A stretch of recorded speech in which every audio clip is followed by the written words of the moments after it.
ये कुर्बानी हज़रत इब्राहीम का तरीका है। हुजूर ने, अगरचे नबी पाक की अपनी सुन्नत थी, ये भी कह सकते थे सुन्नती व सुन्नती अबीकुम इब्राहीम, मेरी सुन्नत है और तुम्हारे बाप इब्राहीम की सुन्नत है। ये नहीं फरमाया। जब सहाबा ने कहा कुर्बानी क्या है, फरमाया सुन्नती अबीकुम इब्राहीम, ये तुम्हारे बाप इब्राहीम की सुन्नत है। हर साहिब निसाब पर कुर्बानी वाजिब है। जो ज़कात का निसाब रखता हो उस पर कुर्बानी वाजिब है, यानी ज़रूरियात से ज़्यादा इतने पैसे, जितने पैसों से ज़कात फ़र्ज़ होती है, उतने पैसे जिस आदमी के पास कुर्बानी से पहले पहले आ जाए उस आदमी पर कुर्बानी करना वाजिब है। बकरा, छतरा, दुम्बा 1 साल का या दुम्बा 6 महीने का हो पर इतना बड़ा महसूस होता हो कि लगे कि 1 साल का है, उसकी कुर्बानी हो सकती है। जानवर में कोई ऐब नहीं होना चाहिए, इतना कमज़ोर ना हो कि ज़िबा जहाँ उसे करना है वहाँ वो चल के जा ना सके, इतना कमज़ोर जानवर ना हो, उसके अंदर बज़ाहिर कोई इतना बड़ा नक्स ना पाया जाता हो, काना ना हो, लंगड़ा ना हो, कोई उसकी हाथ ना कटे हुए हों, ऐसा नक्स जो वाज़े हो। बकरा 1 साल का, गाय और भैंस ये 2 साल की, ऊँट 5 साल का। अब इसमें यह है कि हमारे बहुत सारे दोस्त, चूँकि हम देहाती लोग हैं, तो पूछते हैं कि दोंदा नहीं है तो चौगा नहीं है, तो ये हमारी पंजाबी की इस्तिलाहात हैं, पंजाबी की। शरीयत इस्लामिया ने साल बताए हैं, ये तो हमने अपनी आसानी के लिए, या देहातों में जो माहौल था इस तरह का जानवर लें, खूबसूरत जानवर लें। जो निसाब है वो भी मैंने आपको बताया, लेकिन एक और पहलू भी है। नबी पाक सल्लल्लाहु अलैहि वसल्लम पे ज़कात कभी फ़र्ज नहीं हुई, कभी हुजूर पे ज़कात फ़र्ज नहीं हुई। नबी पाक सल्लल्लाहु अलैहि वसल्लम के पास इतना सरमाया कभी इकट्ठा हुआ ही नहीं कि ज़कात फ़र्ज हो। लेकिन नबी पाक के सहाबा फरमाते हैं कि मदीने के 10 सालों में अल्लाह के रसूल ने हर साल कुर्बानी फरमाई है, हर साल कुर्बानी दी। और जिस साल हुजूर हज करने गए उस साल अल्लाह के नबी ने 63 ऊंट ज़िबा फरमाए। और हुजूर सल्लल्लाहु अलैहि वसल्लम जब ऊंट ज़िबा करने लगते ना, तो सहाबा कहते हैं ऊंट खुद दौड़ के हुजूर के सामने आके लेट जाता और नबी पाक उसे ज़िबा करते और फरमाते हैं एक दूसरे को धक्के देते ऊंट के, पहले मैंने जाना है ज़िबा होने के लिए, पहले मैंने। उन्हें पता था कि जो मुस्तफ़ा के हाथों ज़िबा होगा वो तो दायमी ज़िंदगी पा जाएगा, यहाँ भी वहाँ भी जिंदा। 63 ऊंट ज़िबा किए।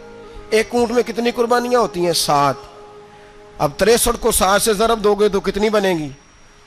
और फिर नबी पाक सल्लल्लाहु अलैहि वसल्लम ने 10 साल मदीना मुनव्वरा में कुर्बानी दी, हर साल। अब वो 63 ऊंट, एक ऊंट में 7 कुर्बानियां, हर साल यहाँ कुर्बानी। और मौला अली शेर खुदा फरमाते हैं नबी पाक 2 कुर्बानियां देते। मैंने कहा हुजूर 2 जानवर ज़िबा कर रहे हैं आप, तो हुजूर ने फरमाया एक मेरी तरफ से, एक मेरी उम्मत की तरफ से, गरीबों की तरफ से। और हजरत अली को हुजूर ने वसीयत फरमाई तू 2 दिया करेगा। या रसूल अल्लाह सल्लल्लाहु अलैहि वसल्लम मैं गुलाम हूँ, खादिम हूँ। हुजूर ने फरमाया अली एक तूने अपनी देनी है, एक मेरी तरफ से देनी है। 2 कुर्बानियां। मौला अली ने भी सारी जिंदगी 2 कुर्बानियां दी। हजरत अली भी माल के निसाब नहीं थे, अपना मकान ही नहीं था, कोई कारोबार नहीं था, कई कई दिन फाके रहते थे, पर कुर्बानियां कितनी देते थे? 2। हमारे पास वैसे अगर ससुराल में, मेके में, कजनों में कुछ शादी हो जाए तो 50-60 हज़ार का खर्चा बराबर है, वो पक्का है। और कुर्बानी की बारी गरीब हो गए, सारे गरीब हो गए। कहते नहीं यहाँ मुश्किल है। ओ खुदा के बंदे, अल्लाह के साथ तिजारत कर, उसके रास्ते में 1 देगा, रब तुझे 70 गुना इजाफा के साथ अता फरमाएगा। कुर्बानी माल के निसाब पे है। कोशिश किया करें कि अल्लाह के रास्ते में जब देना हो फिर लैतुल अल्लाह से बचें, खूबसूरत जानवर लाएं। जिनको अल्लाह ने तौफीक दी है उनके लिए नसीहत है, जिनको अल्लाह ने तौफीक दी। मैंने अपने हजरत साहब को देखा है, वो कहते थे कई कई जानवर अल्लाह ने बड़ा नवाजा है। कहते एक मेरा है, एक मेरे माँ का, एक मेरे बाप का है, एक मेरे फलां उस्ताद साहब का, एक मेरे पीर साहब का है। ये जानवर गौसे आदम जिलानी का नाम का दे रहा हूँ।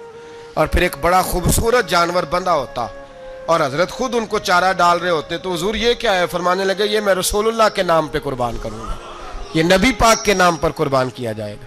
जिनको अल्लाह ने हैसियत दी है वो कोशिश करें अपने महबूब की तरफ से भी कुर्बानी करें, नबी पाक के नाम की कुर्बानी दे। खूबसूरत सा जानवर प्यारा, फिर उसकी खिदमत हो, फिर उसकी कुर्बानी दी जाए और नबी पाक के नाम पर कुर्बानी दी जाए। हुजूर ने खुद वसीयत फरमाई हज़रत अबू बकर सिद्दीक को, कुर्बानी बड़ा हसीन अमल है।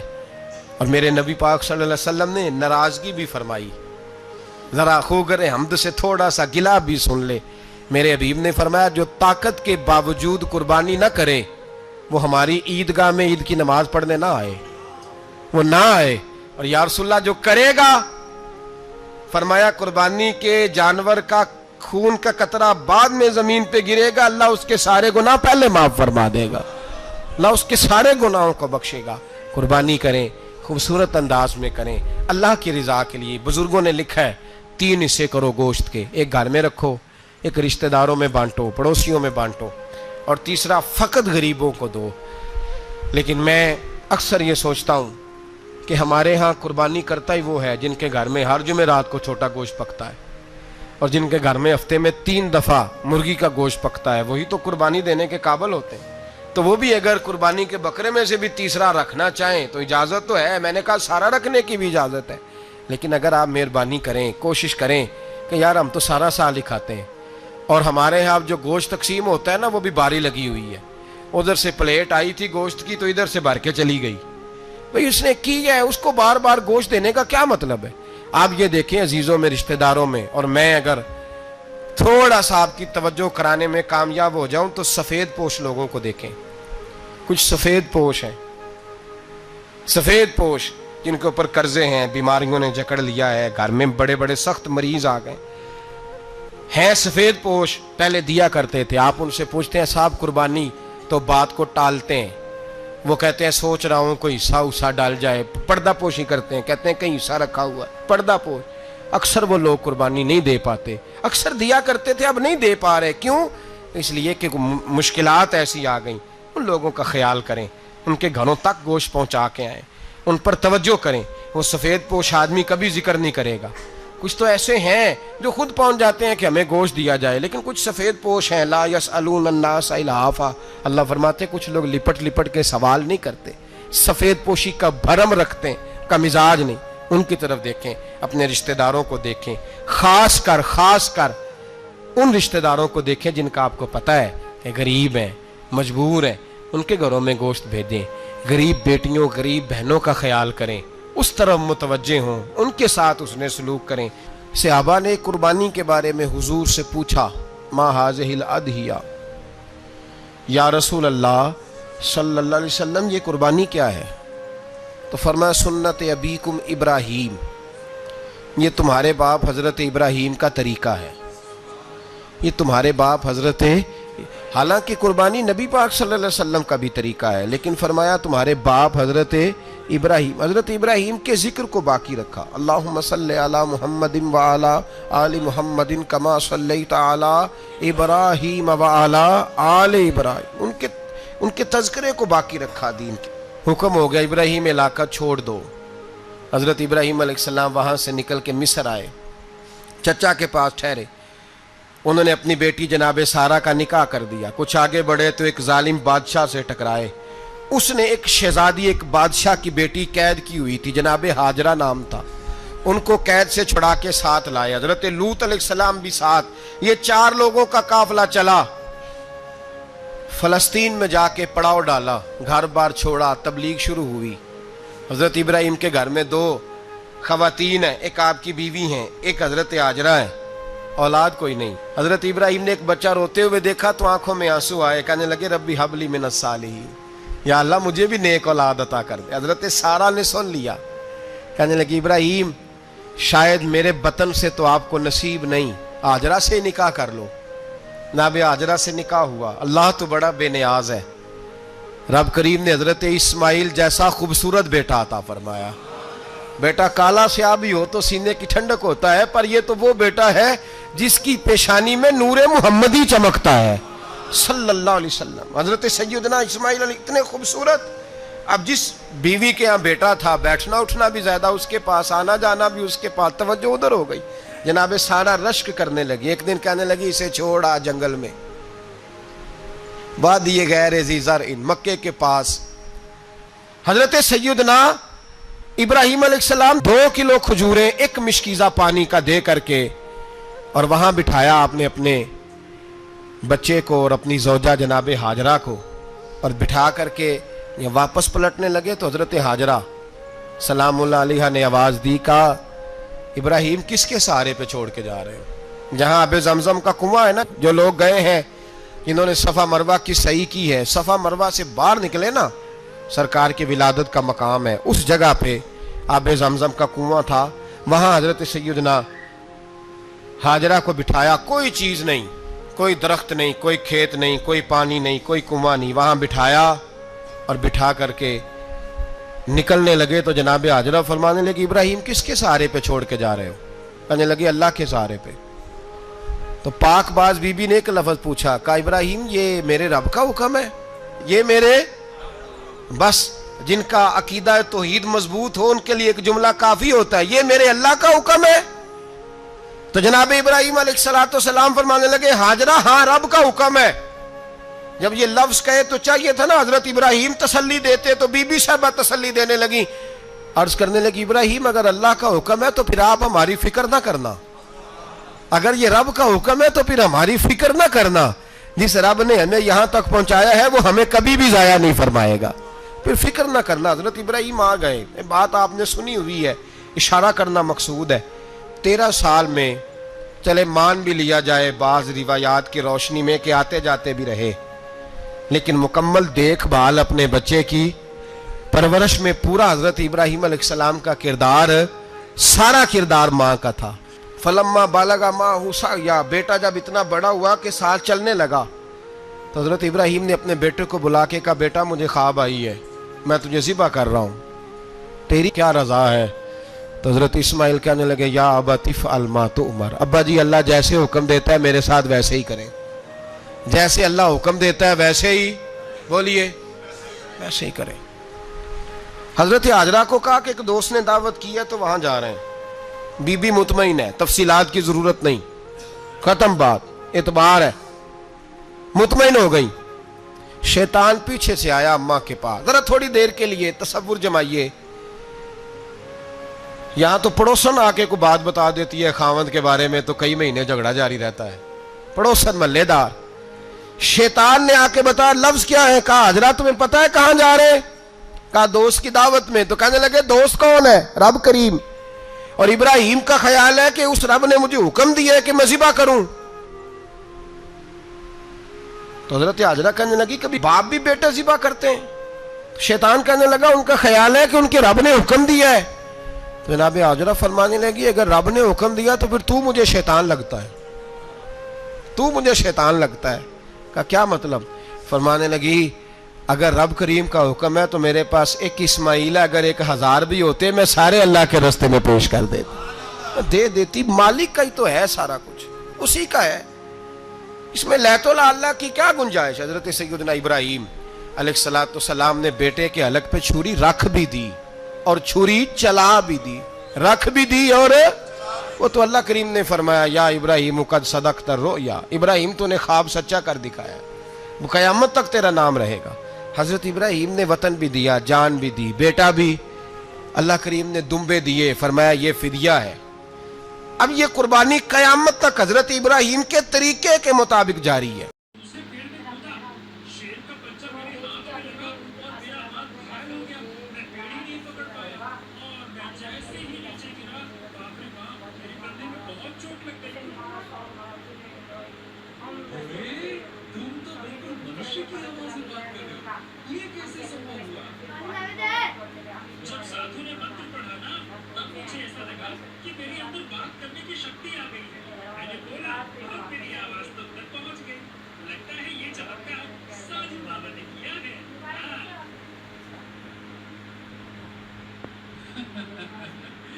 अच्छा ये बताओ तुम मेरे घर पे चलोगे? अब तुमने मेरी जान बचाई है तो अब तो मैं तुम्हारे साथ चिपक गया हूँ। मैं तुम्हारे साथ ही रहूंगा और जो तुम इंसानों की तरह बात करने लगे तो मैं पत्थरों से अब तो अलग हो गया हूँ ना, क्या करूँगा उन पत्थरों के साथ रहकर? अब तुमसे बातें करूँगा जी भर के। चलो तुम मेरा कोई अलग नाम भी रख सकते हो, बताओ बताओ मेरा क्या नाम रखोगे? बड़े मजे की बातें करते हो। चलो मैं तुम्हें आज से गोलू कह के पुकारूंगा। क्यों, कैसा नाम है? अच्छा नाम है ना? हाँ अच्छा नाम है। चलो चलो चलो चलो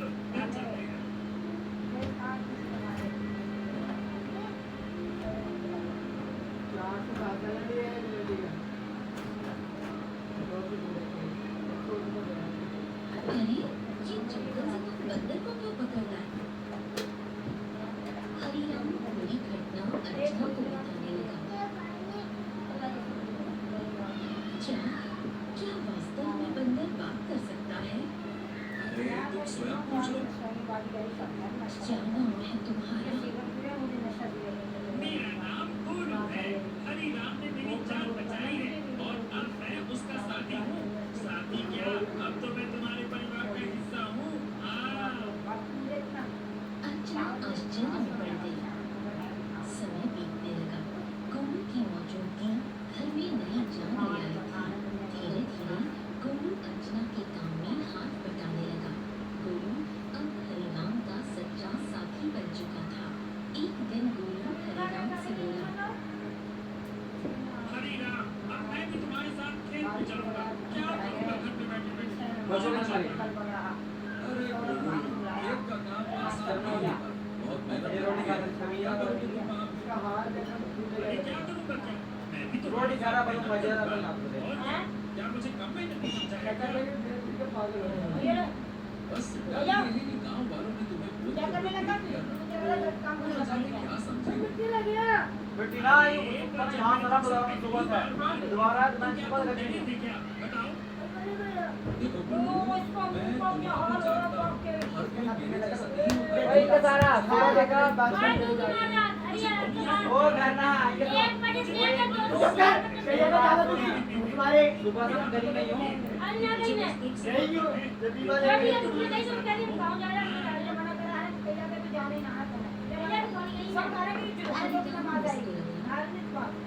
मुझे लग रहा है कि घोसला को लेने को छोड़ देगा।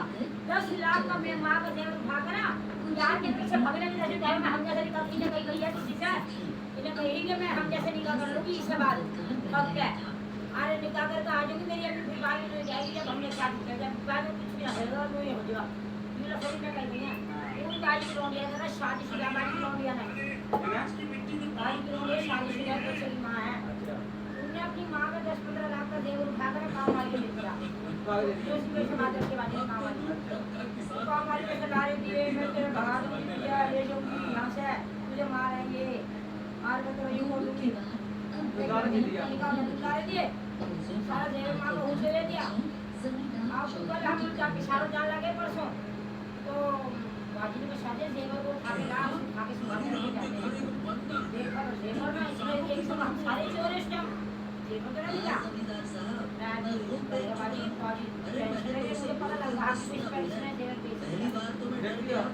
1 लाख तो मैंने क्या प्लान बनाया देखिए ना तो क्या किया था सिर्फ ना कितना इतना 1,30,000 का 15 लाख का देवर है तो देखो बच्ची उसने कहा ठीक है 1,30,000 से ठीक रहेगा वो भीड़ा आज पकड़े हमें हम जो वापस आ गए पकड़े हम क्या पकड़े के घर हमारा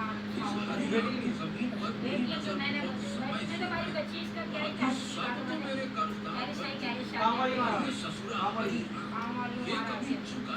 इसका मैंने ये घोषणा मरना उनका मैं रुला के बचागी फिर मैंने को इतना थोड़ी को मार भलूंगी मैं तो अपनी बहनों ने बर्दाश्त करके लेकिन तू मेरी क्या कर है उसकी किस्मत और ये घरे बाहर ना हारी जाने से जो सी धीर ने बड़े बड़े लफज बोलने की तो समझो कैसी होती होगी और हरि राम मेरे कदमों बहुत बड़ी बात है बहुत बड़ी छोटी बात है ऐसा मुंह से मांग रही है मेरे से कि मैं निकाल कर डालूंगी मेरा क्या कर लेगी कितने रुपए बोले अभी 10 बजे हम किस है ये बोले नहीं पता लग गया आंगन में बैठी अर्चना को देखकर दोनों के चेहरे यही चला कर उसे कर कहीं तो धोती को जोड़ देते कैसे हाथ लगा अरे अर्चना क्या हुआ?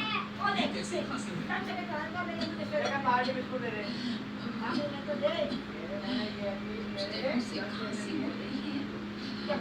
उसे कभी जल्दी लेके चलो चला क्या पार्टी बिस्कुट दे रहे हैं हरि राम इसे नजरअंदाज मत करो। इसे अच्छे बंदे को बुलाना चाहिए।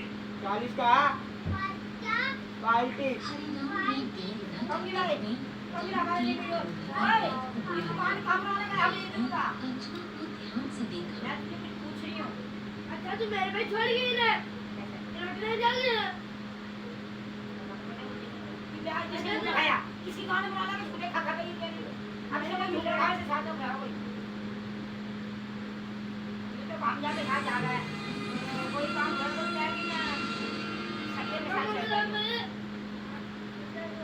अकेले नहीं सके के साथ जाऊंगी कैसे ये क्या लगा दो उन्होंने अपना जाके कर दिया उसने 5 और 6 पीछे का खसरा उतार लिया ना उससे बढ़ जा तो ये सोच रही है मैं हम जैसा करके बैठ के फिर और कोई बात नहीं समाज को बोल दूंगा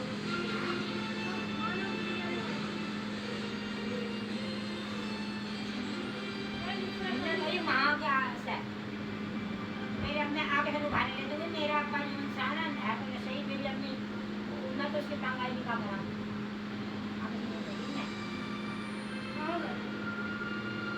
वो तो इनके कभी कभी लगा मुझे ध्यान ना देते ऐसे तो भरोसा हो गया निर्माण में कोई भी ध्यान मांग रही मैं सब पुत्री ध्यान की तरफ तो क्यों आ गया कैसे चला कर सके ये कहीं ना कहीं कोई या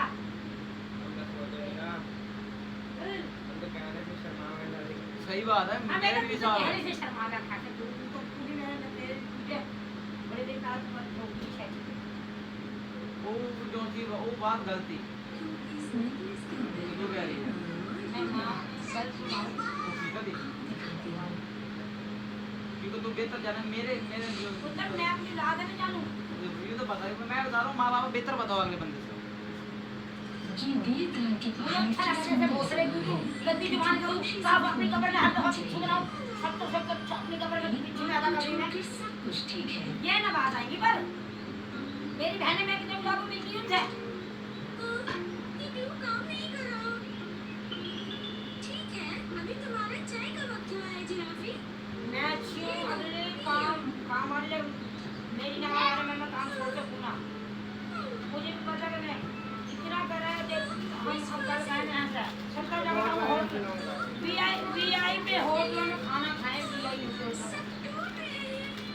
और फिर हम इतनी मेरी हमारी कीमत है ये बाकी से ज़्यादा मेरी चीज़ है वहाँ खानों की ओर में सारी जो भाई की बहनें मेरे आ गए तो अखरोट तोड़ के रखी हैं बादाम रख रही है पिस्ता रख रही हैं और चने और मूंगफलियाँ और चाय और कॉफ़ी एक थर्मस को कावे का एक थर्मस चाय का हमारे लिए बिस्किट एक बार भाई से मुझे तो फिर मेरे सिर दबाना मुझे गोली देने को गाड़ी में बाजी चिकन भी दोनों ध्यान दिया उसके बच्चे हम जो खाते पीते थे वो धुआं जैसा मैं बैठे थे मुझे लगा कि राजू को यहाँ से अपनी इतनी गर्मी का जाता ना वो बड़ा ठंडा लगा सुबह में करने लगी मरी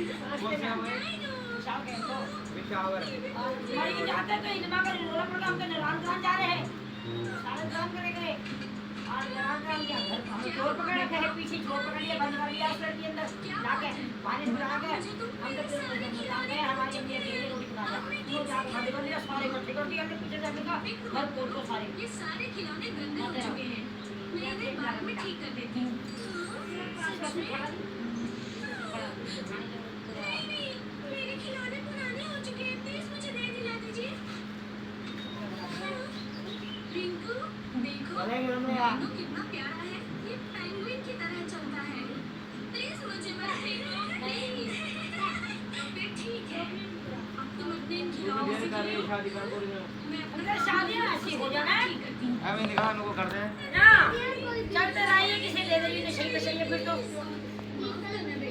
हम जाओ तो मैं जिंदगी में मरते जाने देंगे मेरी तो तकलीफ है अच्छा रहने दो बड़ा लोफर है हम जाओ तो जिसने अपनी बहनों की इज्जत माँ की इज्जत में 50 का लौड़ा करेगा हाँ ये तो बात है हाँ माँ तेरी वहीं बैठा कसम धो रही हूँ भाई यार एक बंदा उसका मोबाइल चला रहा हाँ उसी का मोबाइल माँ बैठे घर पे जब मैंने यही दूसरा दूसरा जाते रहे माँ कसम धो रही सो रही है बेटा उसी का मोबाइल कसम का देख रहा मैं लूंगा मगर जाते रहे दूसरा को आएगा अगले दिन लड़ाई हुई है उसने मारा उसे अरे सच में उसको मारा ही नहीं और मार के क्या फायदा होगा भोसड़ी के शाम मुझे छुड़वा रहे साथ ही रात हाँ वही तो बात सारी मेरा भी तो पैसे भी नहीं दिए जिसने तो मैं गई इनके पीछे मैं गई ना गई चलो मेरे पैसे तो देना मेरे मैं तो हमजा छुड़ाने गई मैं एक कोई इल्ले बिल्ले भी छुड़वाओ ना ना काले आए हमजा उसी के साथ आना फिर भी ये मैं गया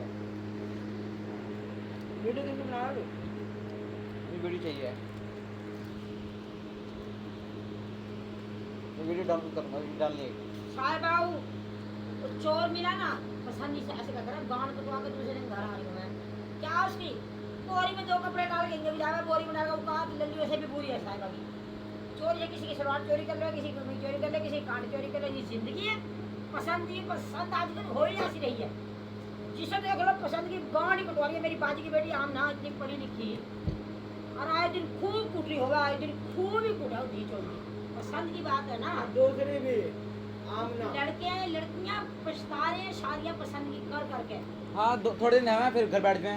अब मेरी जब इसके बाद से हुई है, मेरे पीछे मेरे सारे आने वाले घूम रहे हैं ना, बताना कि करी हमने।